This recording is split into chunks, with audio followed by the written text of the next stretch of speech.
Before we begin, viewer discretion is strongly advised. The following content is intended for educational and entertainment purposes only. This is the official courtroom testimony of the federal trial of Sean Diddy Combs as reported by Inner City Press. No one in the packed courtroom was prepared for what happened next. When the prosecutor announced Kanye West, the courtroom didn't just fall silent, it held its breath. This was the witness nobody saw coming, the testimony that could either be the most explosive or the most unpredictable of the entire trial. Kanye West walked into the federal courtroom like he was entering a recording studio, purposeful intents carrying the weight of someone who had been wrestling with demons both public and private. Gone were the designer outfits and flashy accessories that had defined his public image. Instead, he wore a simple black suit, his expression serious in a way that reminded everyone why he had once been considered one of the most brilliant minds in music. As he approached the witness stand, West's eyes scanned the room with the hyper-vigilant awareness of someone who had learned not to trust anyone completely. When his gaze finally settled on Sean Diddy Combs at the defense table, there was recognition, disappointment, and something that looked like relief. West took the oath with hands that had created some of the most influential music of the 21st century. But when he spoke his first words, they carried the weight of a man who had finally decided to tell a truth he'd been avoiding for decades. "Your Honor," he said, his voice carrying that familiar Chicago cadence, but none of his usual bravado. "I've been called a lot of things, genius, crazy, controversial. But today, I'm just a witness to the truth about what Sean Combs really is." Kanye West's testimony began with a detailed account of his relationship with Diddy during the early 2000s, when both men were reshaping the landscape of hip-hop and popular culture. "Sean and I first connected around 2003 when I was still primarily a producer." West testified, his voice measured but intense. "I was working with Jay-Z making beats for Rockefeller, but I had bigger ambitions. Sean represented everything I thought I wanted to become a mogul who had transcended music to build an empire." West described their initial relationship as mutually beneficial mentorship. "Sean saw potential in me beyond just making beats. He understood that I had vision, that I could see connections between music fashion culture that other people missed. He positioned himself as someone who could help me realize that vision." The early interactions were intoxicating for the young producer. Sean had this way of making you feel like you were part of something historic, like you were helping to shape culture itself. When he talked about expanding beyond music into fashion, into lifestyle brands, into global influence, it felt like he was describing my own dreams. But West's testimony revealed that even in those early days, there were signs of the manipulation and control that would later define their relationship.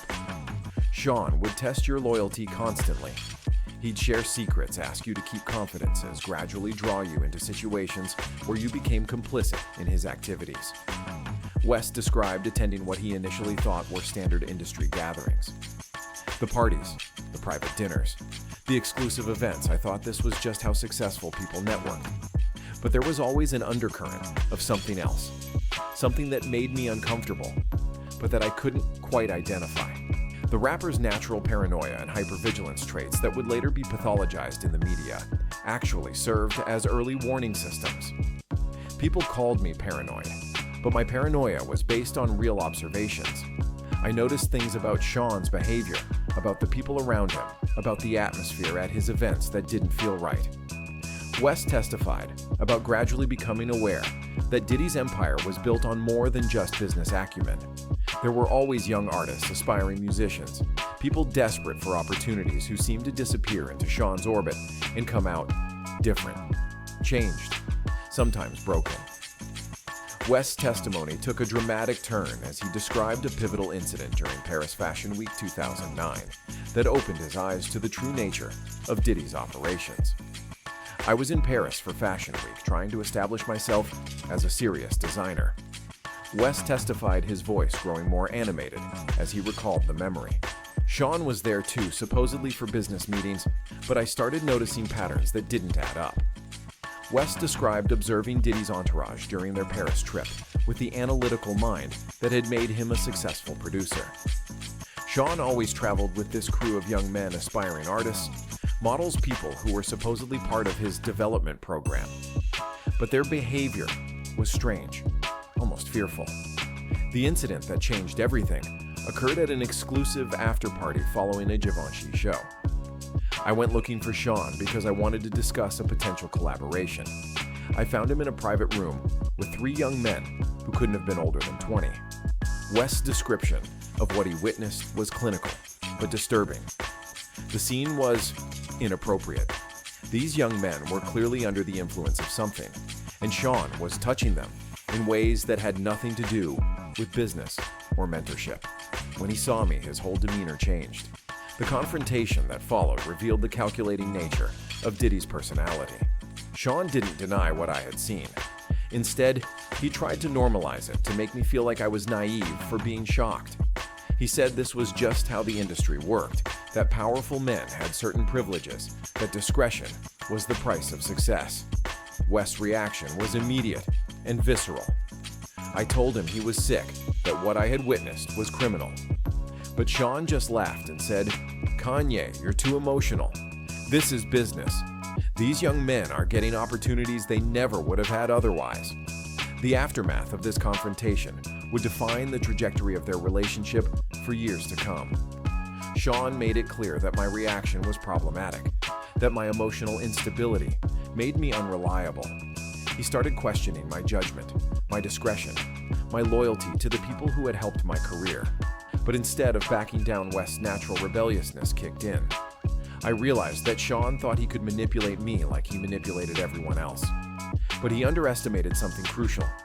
I've never been good at keeping quiet when I see injustice. Following the Paris incident, West's relationship with Diddy evolved into what the rapper described as psychological warfare, disguised as business collaboration. After Paris, Sean changed his approach with me. West testified. He couldn't control me through fear or manipulation, like he did with other people, so he tried to control me through my art, through my creative ambitions. West described how Diddy began inserting himself into his creative projects in increasingly invasive ways.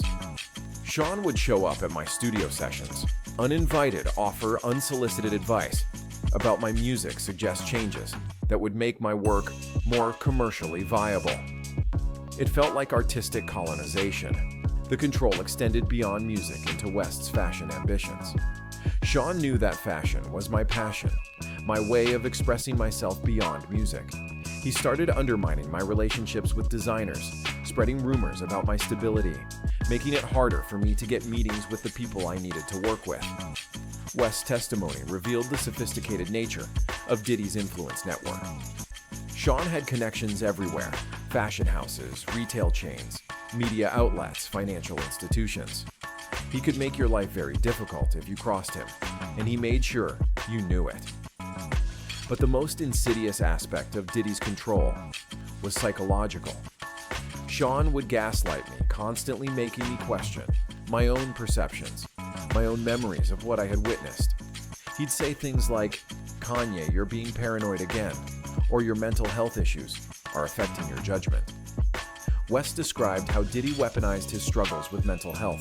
Sean knew I was dealing with bipolar disorder, that I was vulnerable to self-doubt and emotional instability. He exploited that vulnerability, using my mental health as a way to discredit my observations about his behavior. The rapper's famous outbursts and controversial statements began to take on new meaning in this context. Some of my public breakdowns, my rants, my seemingly irrational behavior, a lot of that was the result of years of psychological manipulation and gaslighting by Sean and others in the industry. West testified about feeling isolated and paranoid, unable to trust his own perceptions. When someone with Sean's influence tells you repeatedly that you're crazy, that your observations aren't reliable, that your mental health makes you unreliable, you start to believe it. In one of the most unexpected moments of his testimony, Kanye West reframed his infamous 2009 MTV Video Music Awards incident with Taylor Swift within the context of his psychological state following his confrontations with Diddy. The Taylor Swift incident. West said, his voice heavy with regret. That wasn't just about the award or about Taylor. That was about years of being told I was crazy, that my perceptions weren't valid, that I needed to be medicated and controlled. West described his mental state leading up to that night. I had been carrying the weight of what I knew about Sean, about the industry, about the abuse and exploitation that was happening behind closed doors. But every time I tried to speak out, I was told I was having an episode, that I was unstable. The rapper explained how his frustration with the industry's silence about predatory behavior manifested in inappropriate ways. I was angry at everyone, at the artists who stayed silent, at the executives who enabled abuse, at the media that covered up crimes.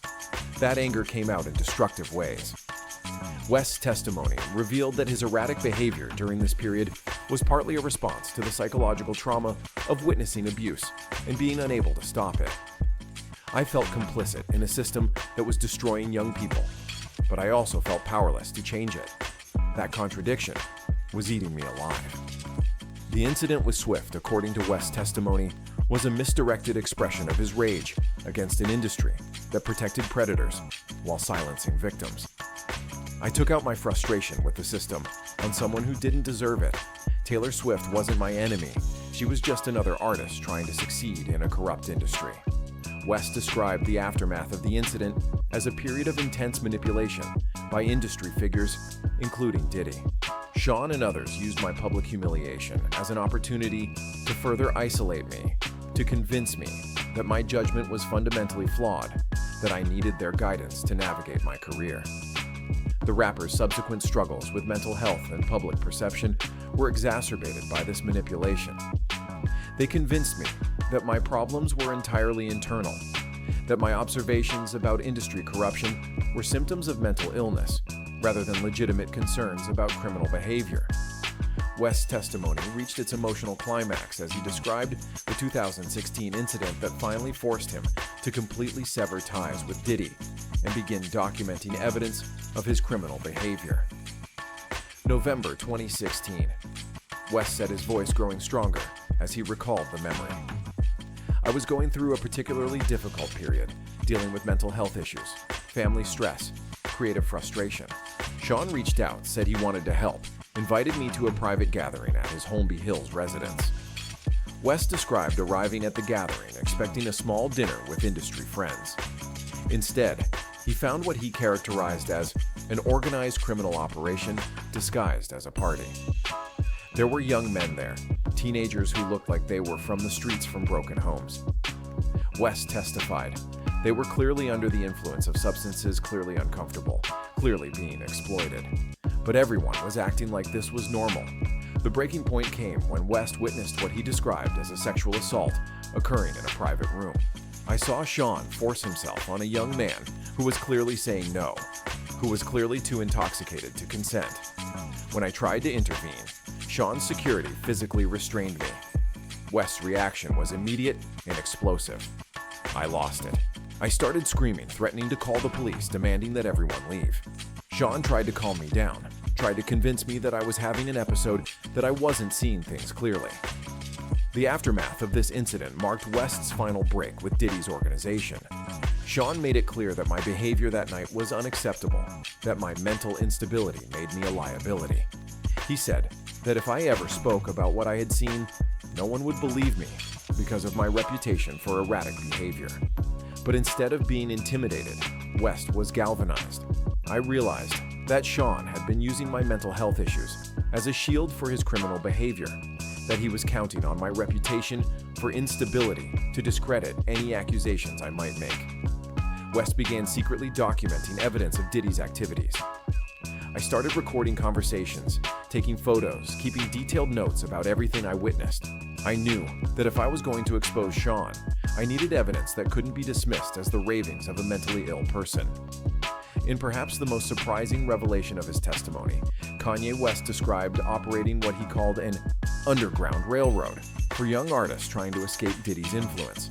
After 2016, I couldn't just walk away and pretend I had never seen what I saw. West testified. I started reaching out to young artists who had been involved with Sean's organization, offering them support resources, alternative opportunities. West described using his own influence and resources to create escape routes for victims. I would offer recording contracts, financial support, legal assistance, whatever it took to get these young men away from Sean's influence and into safer situations. The operation was necessarily secretive and informal. I couldn't go through official channels because Sean had too much influence in the industry. Instead, I worked through back channels, through people I trusted, through organizations that specialized in helping abuse victims. West's efforts were complicated by his own public struggles with mental health. It was ironic the same reputation for instability that Sean used to discredit me also made it easier for me to operate under the radar. People thought I was just being erratic when I was actually conducting rescue operations. The rapper described successfully helping dozens of young men escape Diddy's orbit over a period of several years. Some of them went back to school, some started legitimate careers in music or other industries. Some just disappeared into normal lives, away from the entertainment industry. The important thing was getting them to safety. But the work took a psychological toll on West. Constantly being exposed to trauma, constantly fighting against a system that protected predators, it exacerbated my mental health issues. But I couldn't stop because I knew that every day I delayed meant more young people could be victimized. West's testimony revealed that his seemingly random social media outbursts often contained coded messages to victims and potential victims. Some of my tweets that people thought were just manic episodes were actually warning signals to people in Sean's network that help was available. The Underground Railroad operated until 2022, when West decided that formal cooperation with law enforcement was the only way to truly stop Diddy's criminal enterprise. I realized that rescue operations weren't enough. Sean needed to be prosecuted, his organization needed to be dismantled, and that required official law enforcement involvement. West's testimony revealed that his years of documenting Diddy's criminal activities had resulted in one of the most comprehensive evidence archives in the federal case. I've been collecting evidence against Sean for over 6 years. West testified describing a sophisticated documentation system that rivaled professional investigations.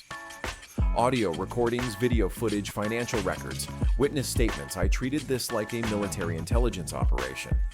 West explained how his background in music production had given him unique skills for evidence collection.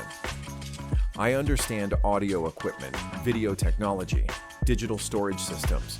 I was able to capture evidence that other people might have missed or been unable to preserve properly.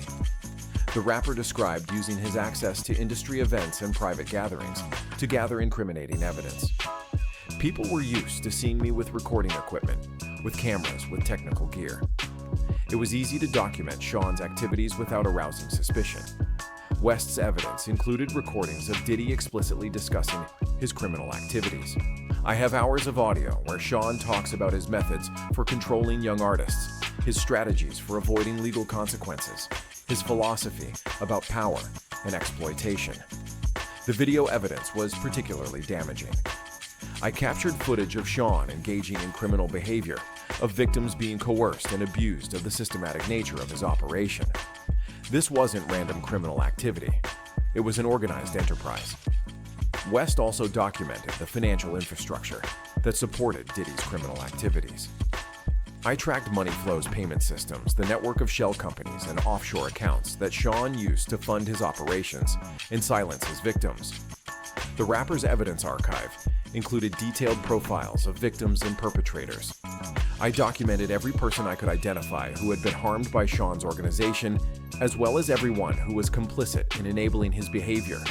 West described the psychological cost of maintaining this evidence archive. Living with this knowledge, constantly documenting trauma and abuse, it was like carrying poison in my mind. But I knew that this evidence could be the key to stopping Sean and getting justice for his victims. West's testimony took an unexpected turn as he described how Diddy had manipulated media coverage to discredit potential witnesses and protect his criminal enterprise. Sean understood that controlling the narrative was just as important as controlling his victims. West testified. He had relationships with journalists, media executives, publicists, people who could shape public perception of anyone who threatened his operation. West described experiencing this media manipulation firsthand. Every time I had a public breakdown, every time I said something controversial, Sean's media network would amplify it, frame it as evidence of my mental instability. They were systematically destroying my credibility. The rapper explained how this media strategy was used against other potential witnesses. Anyone who tried to speak out against Sean would suddenly find themselves the subject of negative coverage, their personal lives scrutinized, their credibility questioned. West testified about witnessing coordinated media campaigns designed to silence victims. Young artists who tried to go public with their stories would suddenly face accusations of being opportunistic, mentally unstable, or seeking attention. The pattern was too consistent to be coincidental. The manipulation extended to social media platforms. Sean had people monitoring social media for any mentions of his criminal activities, any attempts by victims to tell their stories. These posts would be reported taken down or buried through algorithmic manipulation. West described how his own social media presence became a battleground. My Twitter account, my Instagram posts, Sean's people were constantly trying to get me suspended to limit my reach, to make me look crazy to anyone who might be listening to my warnings. The rapper's famous conflicts with social media platforms took on new meaning in this context. Some of my suspensions, my account restrictions, they weren't just about controversial content. They were about Sean's network trying to silence someone who had evidence of his criminal activities. West testified about developing strategies to circumvent this media manipulation. I learned to communicate in code to embed important information in seemingly random posts to use my reputation for unpredictability as cover for sharing evidence. In one of the most emotional portions of his testimony, West described how his battle against Diddy had affected his family relationships and personal life. "This fight cost me everything," West said, his voice breaking slightly. "My marriage, my relationship with my children, my mental health, my reputation. Sean's criminal enterprise destroyed my family." West described how his obsession with documenting Diddy's crimes had strained his marriage to Kim Kardashian. "Kim couldn't understand why I was risking everything to go after Sean. She saw the toll it was taking on my mental health, on our family stability, and she wanted me to just walk away." The rapper explained how his evidence-gathering activities had created security concerns for his family. "I was dealing with threats, surveillance attempts at intimidation. I couldn't put my children at risk, but I also couldn't abandon the victims who were counting on me for help." West testified about the impossible choice between family stability and moral obligation. "I had to choose between protecting my own family and protecting the young men who were being victimized by Sean. It was the hardest decision I've ever had to make." The custody battle over his children was complicated by his involvement in the investigation. "My ex-wife's lawyers used my cooperation with federal investigators as evidence of my instability, my poor judgment. They painted my efforts to expose Sean as obsessive behavior that made me an unfit parent." West described the psychological impact on his children. "My kids couldn't understand why their father was always angry, always stressed, always talking about things they were too young to comprehend. I was trying to protect other children while inadvertently traumatizing my own." The rapper's public struggles during this period were exacerbated by the stress of his secret investigation. People saw my erratic behavior, my controversial statements, my apparent mental health crises. But they didn't understand that I was carrying the weight of evidence about systematic child abuse while being unable to speak openly about it. West's testimony revealed that his decision to finally cooperate formally with federal investigators was partly motivated by a desire to reclaim his family relationships. "I realized that the only way to move forward with my life, to be a good father to my children, was to finally put this evidence in the hands of people who could act on it officially." West's testimony reached its climax as he described his final direct confrontation with Diddy before cooperating with federal investigators. December 2022. West said, his voice steady but intense. "I arranged to meet Sean one last time. I wanted to give him a chance to stop his criminal activities voluntarily before I turned over my evidence to federal authorities."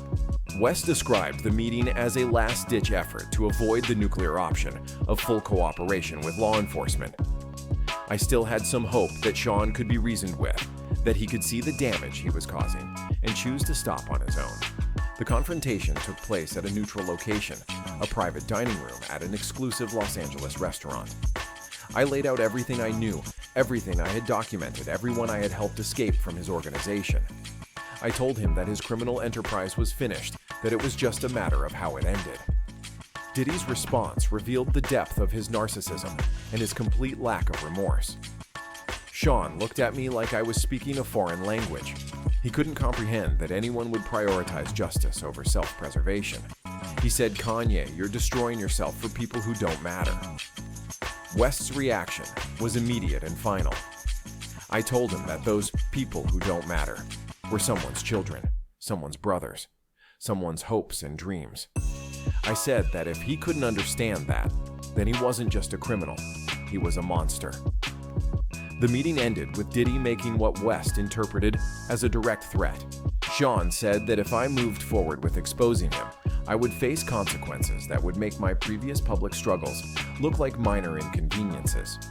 He said that my reputation for instability wouldn't protect me from what he could do. But instead of being intimidated, West was galvanized. That threat confirmed everything I had believed about Sean's character. He wasn't just a predator. He was a predator who would never stop, who would never show remorse, who would continue destroying lives until someone stopped him. West left that meeting knowing that formal cooperation with federal investigators was his only option. I realized that 6 years of rescue operations, evidence gathering, and private confrontations hadn't been enough. Sean's criminal enterprise required federal prosecution to truly dismantle it. As Kanye West's testimony neared its conclusion, he addressed the defendant directly, speaking with the intensity and moral clarity that had once made him one of music's most compelling voices. Sean West said, looking across the courtroom at Diddy, "You thought you could use my mental health against me, use my reputation for instability to discredit anything I might say about your crimes. But you miscalculated something fundamental about who I am." West's voice grew stronger as he continued, "I've never been good at staying quiet when I see injustice. That's not a mental health issue, that's a moral imperative. You can call me crazy, unstable, unreliable, but you can't call me a liar." The rapper addressed the broader implications of his testimony. "This case isn't just about your crimes, Sean. It's about an industry that protects predators, silences victims, and treats abuse as the cost of doing business. It's about a culture that weaponizes mental health stigma to discredit inconvenient truths." West spoke directly to other potential victims and witnesses. To anyone out there who's been told they're too crazy, too unstable, too unreliable to be believed, your truth matters. Your voice matters. Your experience is valid, regardless of what anyone says about your mental health. The rapper's final words carried the weight of years of struggle and sacrifice. "I lost my family, my reputation, my peace of mind fighting this battle, but I would do it again because some things are more important than personal comfort. Justice is one of those things." Looking directly at Diddy one last time, West delivered his closing statement. "You built your empire on the broken dreams and bodies of vulnerable young men. You used your power to exploit abuse and silence. But empires built on evil always fall. And today, yours ends." The courtroom remained silent for several moments after West finished speaking. His testimony had been unlike any other in the trial, raw, emotional, unfiltered, but also meticulously documented and utterly credible. As West stepped down from the witness stand, he walked past the defense table without looking at Diddy. The confrontation was over. The evidence had been presented. The truth had been told. Outside the courthouse, West faced a massive crowd of reporters and supporters. His statement was characteristically direct. "I've been called crazy for years.